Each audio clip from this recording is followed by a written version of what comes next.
U.S. stocks once again surged to start off a new, fresh trading week as positive developments out of the eurozone led the way for a triple-digit gain for the big board. Now today was all about eurozone speculation on growing reports that the European Central Bank might cut its interest rates on October 5th. This coming alongside hopes that the weekend meetings of eurozone leaders might indeed lead to the creation of a rescue plan to stem the region's troubles. The reports did overshadow mostly disappointing U.S. economic reports, that of which saw a decline in the Chicago Fed index coming in line with expectations, and new home sales figures posted its fourth straight month of declines, dropping a total of 2.3% at an annualized rate of 295,000. At the same time, U.S. financials continued to surge on eurozone speculation. Gold continued its sell-off, dropping roughly 2.7% intraday, and oil prices, however, did rally to trade above $80 a barrel. And of the roughly 2.8 billion shares trading today on the New York Stock Exchange,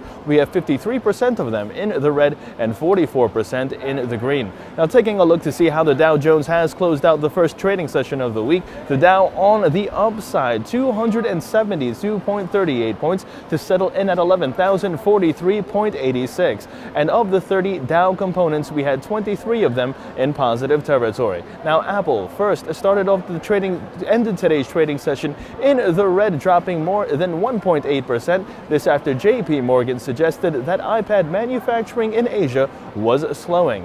Shares of Berkshire Hathaway rising more than 7.5% intraday. This on news that the company's board approved a plan to buy back some shares, its first such authorization since 2000. Shares of UBS today rising more than 4%. This after appointing Sergio Ermotti as interim CEO. This after the $2.3 billion rogue trading scandal forced the weekend resignation of Oswald Grubel. And shares of Boeing rising 3.5% today after finally delivering its first 787 Dreamliner 3 years past its original scheduled delivery date to All Nippon Airlines.